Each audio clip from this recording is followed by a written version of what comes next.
Certo. Tá, então, na aula de hoje, né, o que a gente vai estar fazendo? Basicamente, né, vocês vão fazer ano que vem a prova do Enem.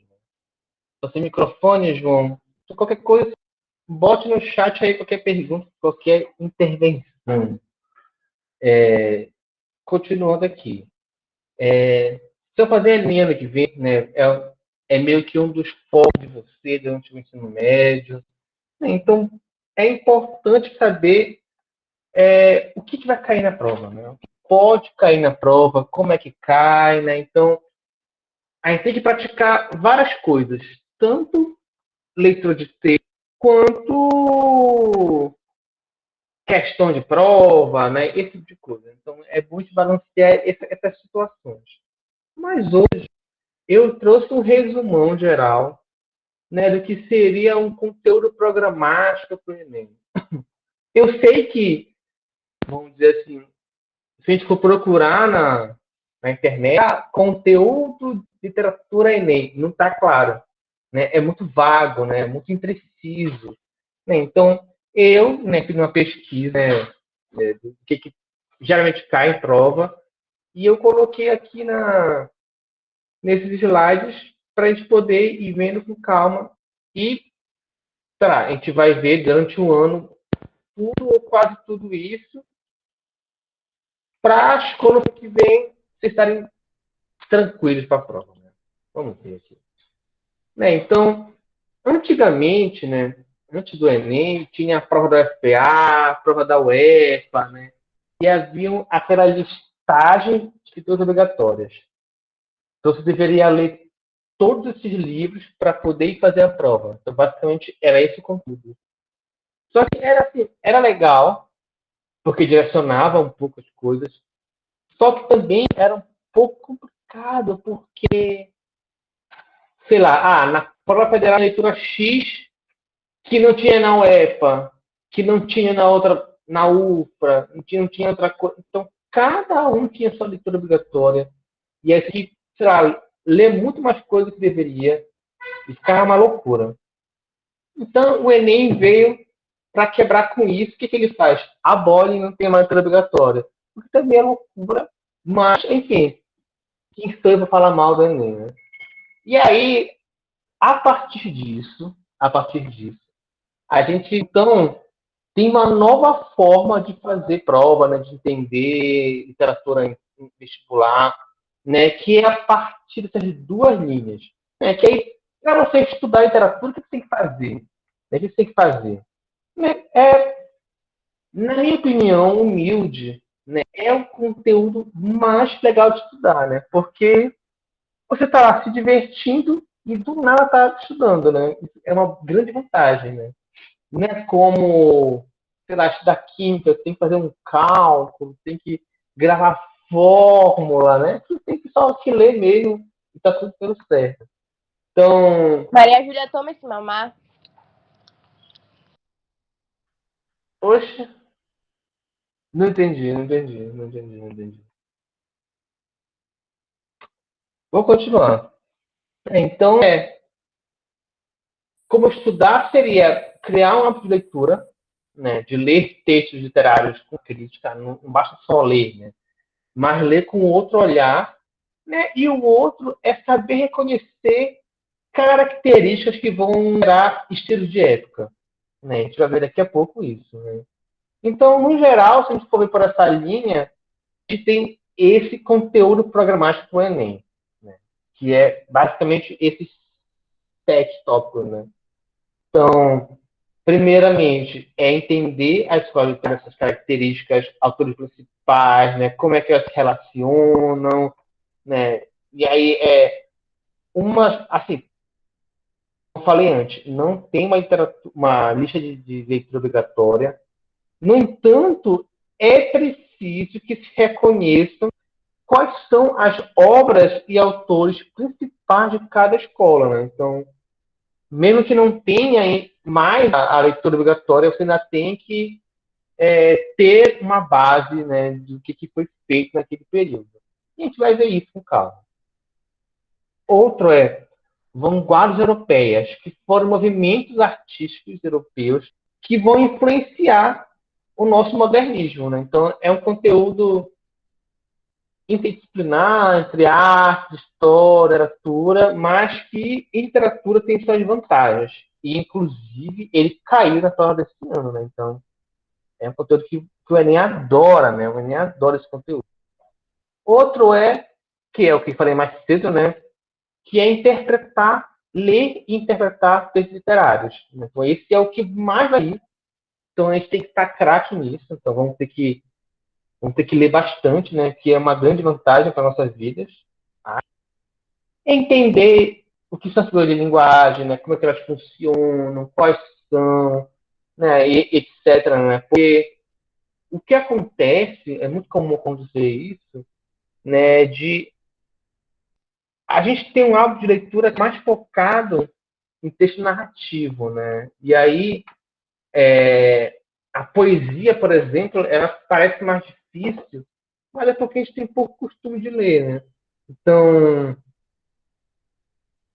entendendo como é que funciona algum tipo de escrita, facilita a nossa vida. Então, nesse caso, entender figura de linguagem vai facilitar o entendimento de textos literários como a poesia, assim como as funções da linguagem. Né? Então, se eu entendo para que serve um texto, naquele contexto, eu vou entender melhor o texto. Né?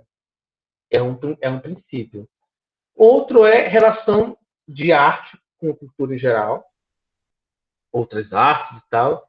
E, por fim, a língua verbal. Aí eu tomei liberdade de pegar cada um desses tópicos e dar uma breve explanada aqui com conteúdo. Né? Então, a primeira coisa são as escolas literárias. Né? Então, as escolas literárias são conjuntos de autores e características de época, né, que foram feitas para facilitar o estudo da história da literatura. Né? Então, mesmo que pareça, né, tal escola começou em tal ano e terminou em tal ano, né, e aí depois veio outra. Na verdade, muitas vezes elas ocorrem juntas, né, não tem uma. Ocorrem coisas diferentes no mesmo período, né? Então, não tem muito na prática, essa divisão. No entanto, quando a gente separa por escolas, fica mais fácil de entender, né, a progressão das coisas. Então, é uma vantagem. Né? Então, vamos estudar dessa forma e é importante saber, na verdade, é só didático. Alguém levantou a mão aqui? Foi eu, professor. O senhor vai mandar esse slide no Google Sala de Aula? Vou sim, vou sim. Vou mandar um caso, esses slides eu fiz uma apostila sobre eles, que é mais elaborada. Aí eu vou mandar isso lá no sala de aula. Você poderia anotar e revisar. É isso. Tá. E aí, como eu falei, cada período tem características únicas, né, diferenciadas, e que muitos autores vão compartilhar essas características. Todos? Não. Não todos. Mas a maioria, os mais conhecidos, vão compartilhar essas características. No entanto, por mais que eles se escolas, eles, claro, todo mundo vai ter um estilo individual, né? Que também é importante se diferenciar para poder também ter uma dinamicidade no estudo, né? Certo? E a língua do Enem, basicamente, são manifestações literárias brasileiras. Mas, mas, também tem chance de cair textos que são de formação da literatura portuguesa, né? Que vem da época medieval e da época renascentista, né? A gente vai ver isso também, certo? A sorte de vocês, nesse sentido, é que antigamente caía tanto brasileiro quanto português. Então a gente via romantismo brasileiro, romantismo português, parasitismo brasileiro, português e etc. Que aí era um conteúdo imenso, né? Mas agora a gente tem essa vantagem de ser só o brasileiro. de português tem só a informação. Deixa eu ver aqui. Você quer falar, Manuela? A Manayara não está conseguindo entrar na aula. Oxe. Tudo bem. Diga para ela, então, depois de assistir a aula no... Está gravado, está na sala de aula e ela pode acompanhar por lá. Tá bom, obrigada. Nada. Certo. E aí é basicamente isso. Vamos aqui para próximo. E aí eu botei aqui já quais seriam as escolas, né? Quais seriam as escolas. E mais tarde, hoje, eu vou apresentar cada uma só para iniciar o debate. Mas para ver cada uma com detalhe, lendo texto e por aí vai. Então, as de formação, né, portuguesas são, né, trovadorismo, humanismo e classicismo.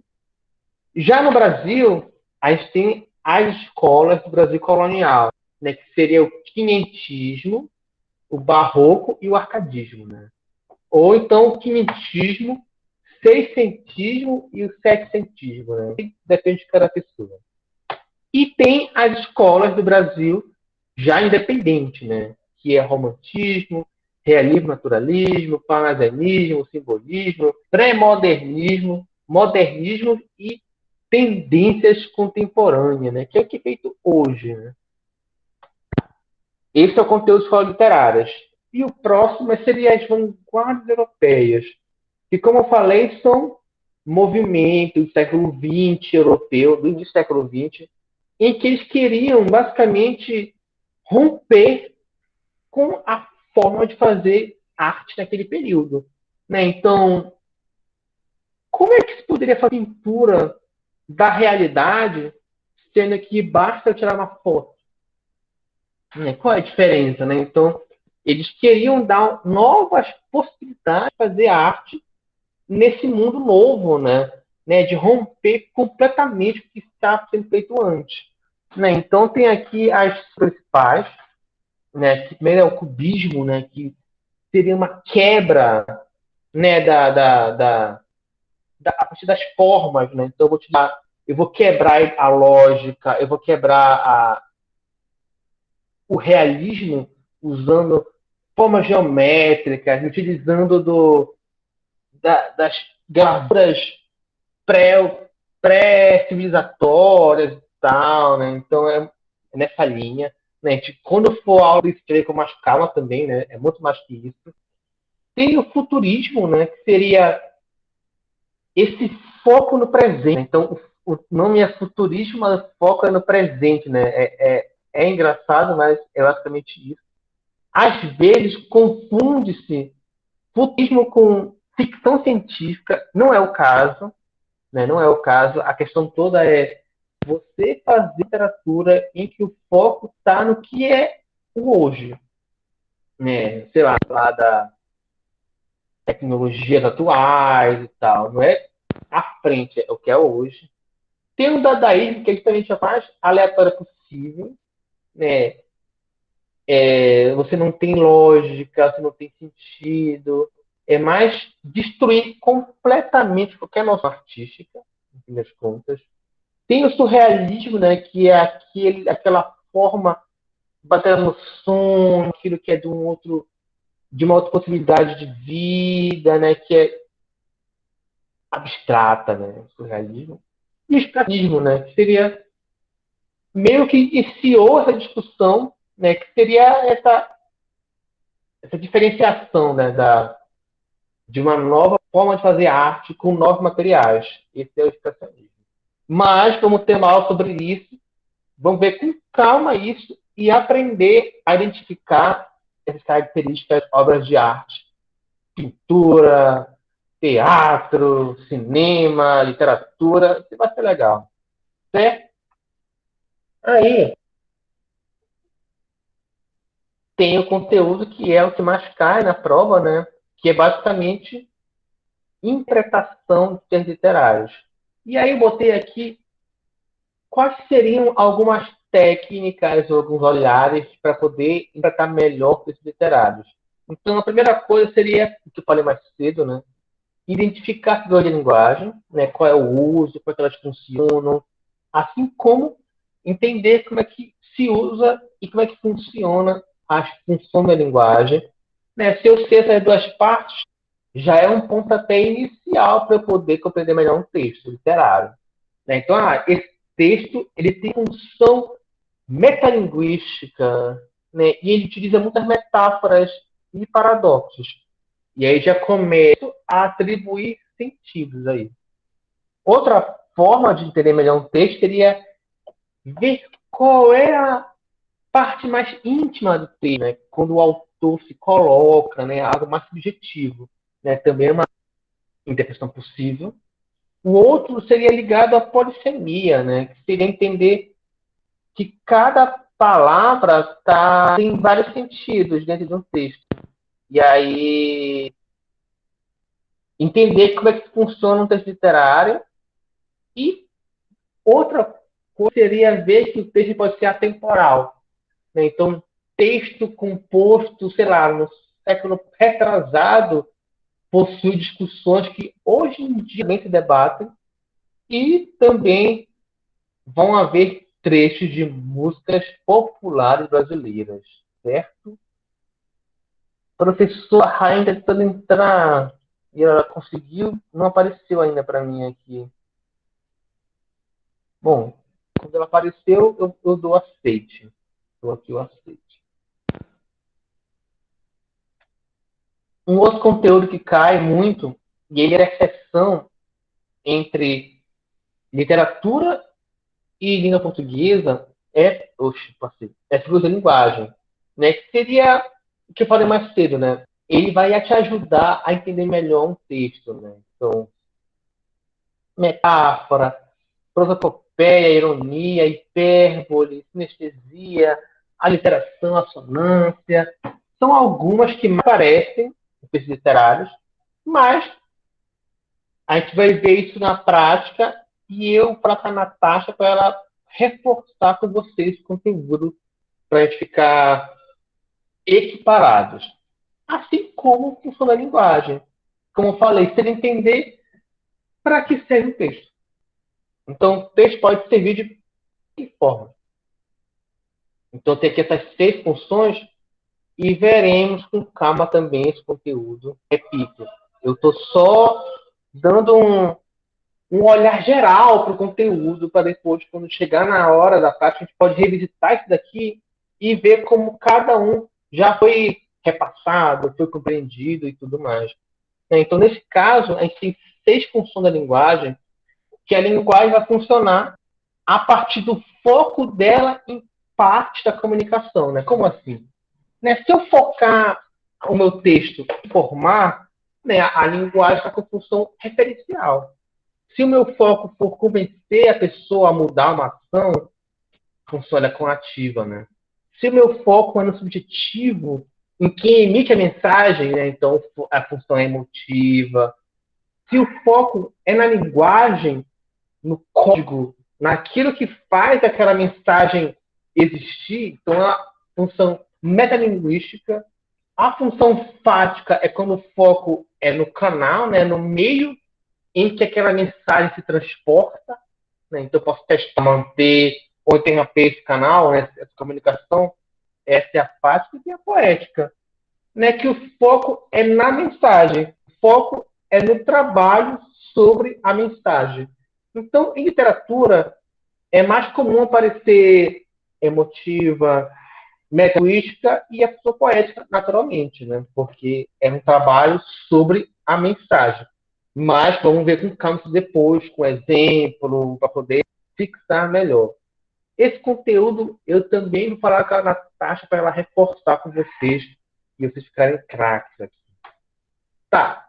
Arte e cultura, né? Então caiu na prova também você ser capaz de relacionar a literatura com outras artes, né? Então, pintura, cinema, teatro, música, né? E por aí vai. Então, é uma outra possibilidade. E, por fim, linguagem não verbal, né? Porque linguagem não é apenas escrita, né? Então, a linguagem verbal também é linguagem e a gente também pode compreender na literatura. certo até aqui? Então, eu trouxe aqui para a gente começar com chave de ouro, né? Com chave de ouro. Eu fiz um resumão das das escolas literárias. Eu vou só passar o geral de cada uma, para depois, quando a gente for ver, de fato, elas, a gente já tenha uma ideia geral, né, do assunto. Né? Então, esse resumo que está aqui vai ser a tua colinha, né? Então, antes de tu for para a prova, vai esse resumo e vai gravar esse. Sacanagem, não vai fazer isso não.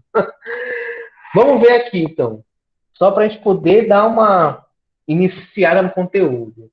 Né? Já repito, eu vou ver escola por escola, com detalhe, com exemplo, com texto, mas agora eu vou só repassar generalisticamente falando, né, algo bem amplo, o que era uma, para quando chegar no assunto, a gente já está um pouco iniciado. Vamos lá. Então, a primeira escola literária é o trovadorismo, né, que é feito na época medieval. Ele é o primeiro movimento literário escrito em língua portuguesa. E na época não era nem português, era galego-português, que é uma mistura de português com espanhol. Né? E aí, na época, ele era feito pelos trovadores, pelos bardos. Né? Você está vendo algum filme ou série medieval? Tem lá os bardos, né, que vão cantar, né, que viram aquela The Witcher, sei lá, Game of Thrones. Sempre tem lá um bardo cantando. Né? O bardo, no caso, é o trovador e ele vai cantar as cantigas. Basicamente é isso. Que são as de amor, amigo, escárnio e maldizer. Né? Como é que funciona isso? E vamos usar as redondilhas, né, maiores e menores, que seriam divisões de 7 ou 5 sílabas poéticas. Isso vem com calma depois, né? Como é que a gente separa as poéticas, o que é isso, vem com calma depois disso. E aí o foco deles, como eles são trovadores, como eles são bardos, o foco deles é em criar música. Né? Então tem muita rima, tem paralelismo, tem refrão, para tornar o tema musical mais cantável, né? São as cantigas. E aí são 4. Vamos ver só o que é cada uma. Né? Então, a de amor. Ela fala sempre da coisa amorosa. Né? O que é a coisa amorosa? Seria dor do amor, né? Um sofrimento de amor. Né? É a sofrência, né? Então, seria o sertanejo medieval, né? Então, é o cara que ele quer a pessoa, mas não pode ter e tal. É sempre assim. Né? Cantiga de amor. Que sempre o eu lírico, ou seja, o eu daquele poema, né, aquela pessoa que está cantando, é masculino. Certo. E as de amigo são temas variados, né? Conta de amor, saudade, passeio no bosque, etc. Só que aqui o eu lírico é feminino. Né? Então, os autores eram masculinos, mas o eu lírico é feminino. Quase o Chico Buarque da vida, né? Certo. E aí tem também as de escárnio e maldizer, que seria a baixaria da época, né? Seria uma baixaria. Então, as de escárnio é quando eles criticavam as pessoas, mas na indireta, né? Na indireta, tranquilo, com ironia, duplo sentido. A de maldizer, não. Eles falarem mal das pessoas abertamente, né? Abertamente. É tipo aqueles raps, né? Que falam mal um do outro. Né? Também tinha lá um trovadorismo com as violões, né? Tá. Aí tem aqui o humanismo, né? O humanismo é uma transição entre a época medieval e o Renascimento, né? Você deve ter visto isso em história, né? Medieval, Renascimento e tal. O humanismo ele veio para excluir eu sou contra essa medieval, quero voltar com os valores antes, né, da época greco-romana, né, usar o ser humano. E aí aqui é antropocêntrico, né, que é o centro do universo é o ser humano, o racionalismo, né, que é buscar essa razão e não mais a teologia, a ciência está crescendo agora, e esse retorno à antiguidade clássica, né, da época romana, que vai culminar no Renascimento, né, que foi esse período de voltar para as cidades, renascer o mundo pós-época medieval e tal. E aí criou no humanismo. Só que agora, esse fazer poético ele é mais voltado para fazer o soneto, né? E aí vai ter aqui o Camões, que vai ser o grande nome português da época. Então, qual é o que funda isso? Seria busca pela perfeição, equilíbrio, pureza das formas, rigor estético e o humanismo, né? Então, é bem mais rígida, bem mais demarcada, né, que o trovadorismo e o humanismo, certo? Aí vamos para o quinhentismo, né? O quinhentismo seria tudo que foi escrito no Brasil na época de 1500, né? Quando ele foi descoberto, né? Lá com Pedro Vaz de Cabral e tal. Então, o primeiro texto brasileiro é a carta de Pedro Vaz de Caminha para o rei de Portugal, né? Então, que ele conta, a gente desembarcou, a gente viu terra, entrou os índios, viu que aqui não era Índia, né? Aqui não era Índia, trocou espelho com os índios, etc. Então, é uma coisa muito mais histórica que literária, não tem muito trabalho com a linguagem e tal, né? Então, a ideia aqui é crônica de viagem, né? Textos informativos, né? Falar sobre a conquista material e espiritual do Brasil. E é uma linguagem mais simples, né? Então, é mais informativo do que outra coisa. Mas é legal para entender como é que era o Brasil naquela época, né? Quando ele nem era Brasil ainda. Certo? Aí depois tem o Barroco, né? Tem o Barroco.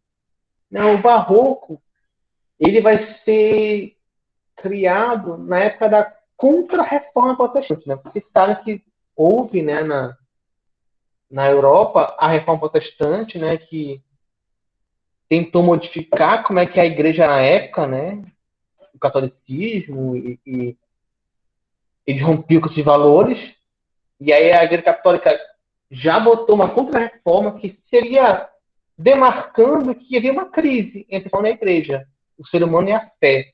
Então o barroco vinha tentar reconciliar o humano com o divino. Crise, essa dualidade. Né? Então tem uma linguagem rebuscada. Se a gente for ver depois, né, imagens de igreja barroca, né? A igreja barroca, né, sei lá, aquela de Santo Alexandre, na Cidade Velha, ela é barroca, né? Então tu vê que ela é cheia de coisa, né? Tem um monte de detalhe, um monte de anjo, né? Um monte de coisinha, assim, que é para dizer assim, isso é do divino, né? É do divino, né? Então é algo que é maior, né? Então, na literatura, isso se expressa pela linguagem muito rebuscada, porque é do divino, né? É do divino. E aí tem também a questão do cultismo e conceptismo, né? O cultismo é jogo de palavras, né? Então é criar como dizer, né? Como dizer, né? Então é criar coisas musicalizadas, metáforas complexas, paradoxos, para ficar uma coisa bem doida, que às vezes não diz nada, às vezes não diz nada, mas quando vê, tu acha legal. Tu acha legal. E tem o conceptismo, né? Que seria um jogo de ideias, né? É criar uma ideia muito louca, foco no que dizer. Então é bastante por essa via. E aí tem a dualidade, que ela é marcada por de linguagem. Antítese, paradoxo, hipérbole. Né? A antítese seriam termos opostos, sei lá, alto e baixo, etc. O paradoxo seria uma contradição, né? Algo que não pode acontecer. A hipérbole é um exagero, e o hipérbato é quando você inverte a ordem da sintaxe. Se a gente tem uma ordem de fala que ela é direta, a gente inverte isso. Também dá uma ideia de dualidade, de contradição. Né? E aí tem esse conflito espiritual e a questão do tempo que ele passa, né? Que ele é efêmero, o tempo passando. Né? Então esse é o barroco, ele é super complexo. E a partir daqui vai ficar mais claro, né, que a questão de escolas literárias é sempre uma tentando contrapor a outra, né? Então aqui o barroco, complexo, rebuscado, difícil, e aí vem logo depois o arcadismo, né? Que ele falou assim, olha, galera, para que vocês vão fazer textos difíceis? Por que vocês vão fazer isso? Tem que ser mais simples. A vida tem que ser mais simples e tal, né? Então eles tentavam buscar uma exaltação da natureza, né? Os autores queriam pedir que eles eram pastores de ovelhas e tal. Então buscavam um equilíbrio, né? Uma linguagem simples, o bucólico, né? O ambiente pastoril dos campos. Tinha esse amor respeitoso, relação com muitos gregos latinos, né? Então é, é muito engraçado o contraponto, né? Enquanto que o barroco é tristeza, conflito, né? Aqui já é mais vamos virar pastores, vamos fugir da cidade, né? Então eles tinham essas máximas latinas, né? Que são 5, né? Que seriam a base da poesia deles. Então, o Carpe Diem, que é aproveitar o dia, o Locus Amoenis, que é buscar um lugar ameno, né? Essa aura mediócritas, que seria a mediocridade dourada, né? Que seria eu vou louvar o que é mais simples, né? O Gere Urben, que seria fugir da cidade, desse lugar conflituoso, essa inutilha truncate, que é cortar o que é inútil. Eu vou só ver o que é mais direto mesmo, tem que rebuscar as coisas. Né? Então, esse é o arcadismo, né? E aí, depois disso, o Brasil torna-se independente. Né? E o primeiro movimento no Brasil independente é o romantismo. Né? Que ele vai buscar, primeiramente, ele tem 3 gerações. Ele vai buscar uma leitura que seja nossa, né? Com temas nossos. Né? Então, a primeira geração é essa busca, né? Que é uma geração que chama de indianista, que seria ele buscar o passado histórico brasileiro da colonização, tal, do indígena, né? Então eles tornam o indígena como herói, né? A nossa natureza ela vai ser valorizada, né? Então, o que nós únicos é a nossa natureza, nossos rios, florestas e tal, né? Então vai ter também sentimentalismo, que é o foco do romantismo, e temas religiosos também. Depois vai ter a segunda geração romântica, que é a geração peste, né, baixaria, incrível, né, que seria o ultra-romantismo, que seria levar o romantismo ao seu grau maior. Né? Então aqui é tudo no excesso. Excesso de subjetividade, individualidade, idealismo, vai ter melancolia, pessimismo, pensamentos mórbidos. Né? Então aqui é basicamente a depressão em forma de poema. Né? Então é esse sentido. E aí, no final do romantismo, né, já em transição, tem a geração terceira, que é a condoreira, que seria a poesia baseada na liberdade. Então, época abolicionista, né, denunciavam o social e tal. E a gente vai ver que isso aqui vai ser uma transição para o realismo, né, e naturalismo. Né. O realismo seria um movimento literário que quer contrapor com o romantismo. Né.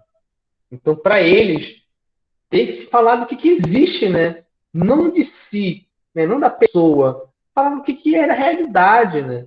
Então, eles queriam buscar o objetivo, né?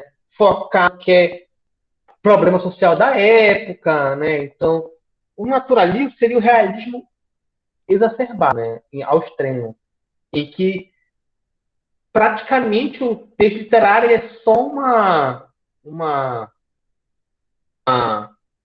um teste científico biológico, né? O ser humano ele é um animal que ele pode ser explicado pela ciência e tudo mais.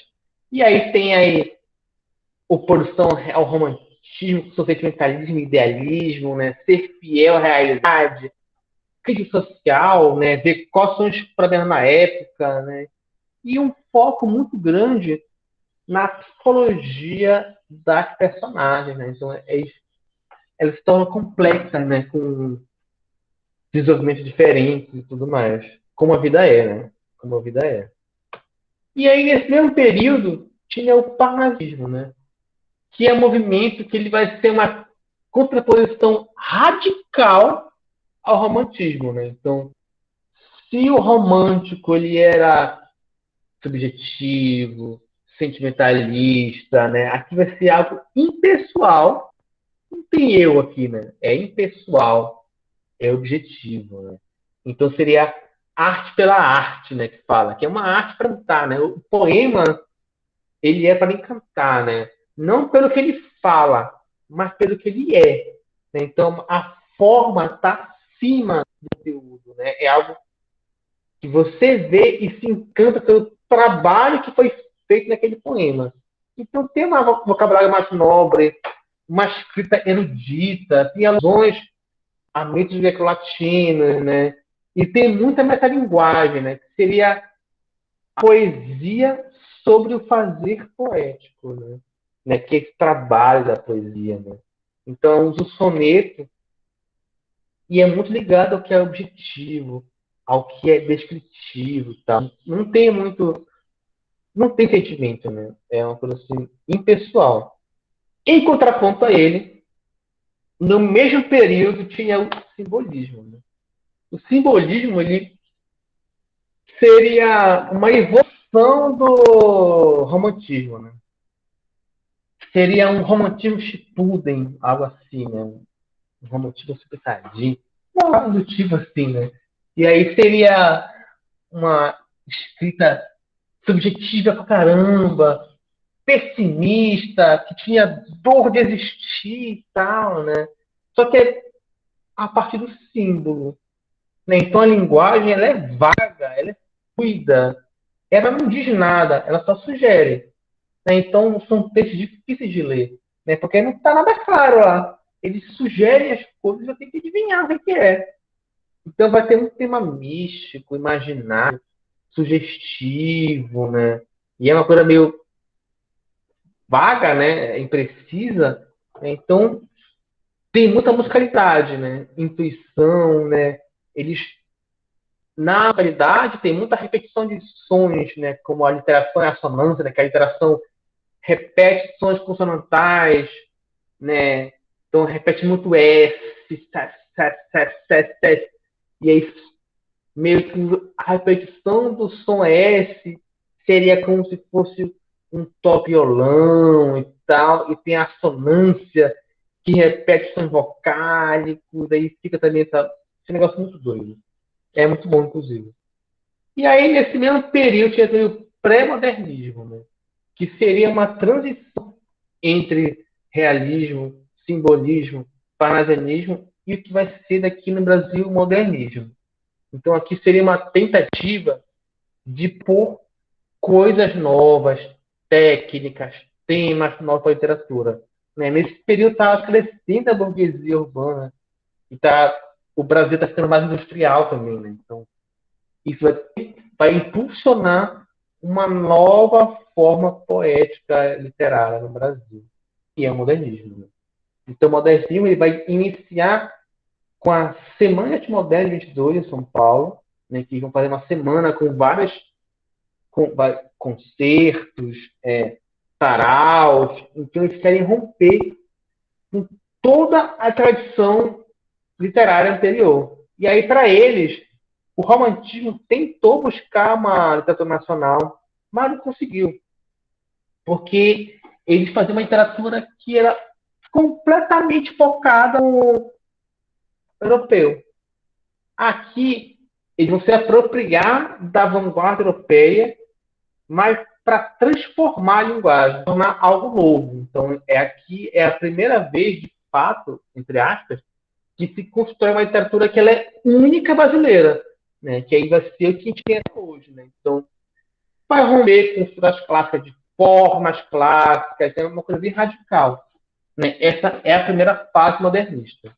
A segunda fase seria o nacionalista, no caso. Então, perguntaram, tá legal, vocês mudaram a literatura aí, bonito, mas o Brasil não é só São Paulo.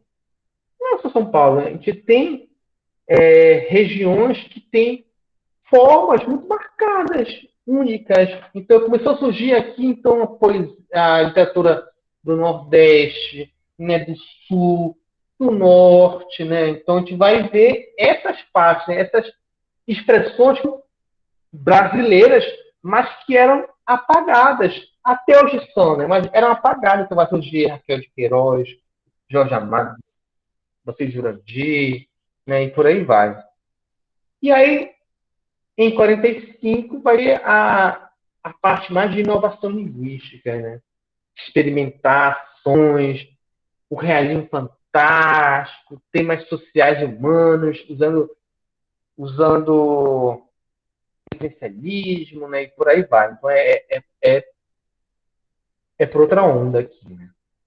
E aí, no caso, desde então, a gente tem o que a gente chama de pós-modernismo ou tendências contemporâneas, que é toda literatura feita após o modernismo. Né? Tudo que foi feito no Brasil até hoje, né? E claro, hoje em dia não tem mais, também não tem como, né? Não tem mais uma escola que contemple todos o amalgama dos autores. Não tem como, porque é muito mais diverso, né? Na época romântica não tinha muita necessidade de informações, né? Chegava no Brasil, sei lá, textos românticos, a gente copiava isso, né? Hoje em dia não. As pessoas criam formas diferentes, mas elas são feitas por grupos específicos, né? Então essas são as possibilidades. Então tem o concretismo, né? Neoconcretismo, poesia praxis, poema processo, tropicália, poesia marginal, e por aí vai, né? Que são as formas de fazer literatura no Brasil hoje, né? Que são grupos diversos do Brasil inteiro, né? Tem grupos brasileiros, paraenses, paulistas, Curitiba, e por aí vai. Certo, meu povo? Então é isso. A ideia hoje foi apresentar o que é que cai no Enem, de fato, na literatura, né? Então é algo que é particular do Enem, essas possibilidades. A gente viu, o que a gente viu? Qual o conjunto programático do Enem, o que seria basicamente. E depois a gente viu cada escola literária, né, de forma geral. Repito, vamos ver cada uma com mais detalhe, com uma aula só para elas e tal, para a gente poder ler, né? Temos que ler, né? Então, a ideia toda é ler. Então, já se preparem, né? Porque a partir de hoje, então, eu vou mandar para o Clécio leitura para você ler. Nada muito grande, né? Mas para você já se apropriando da literatura. Certo, meu povo?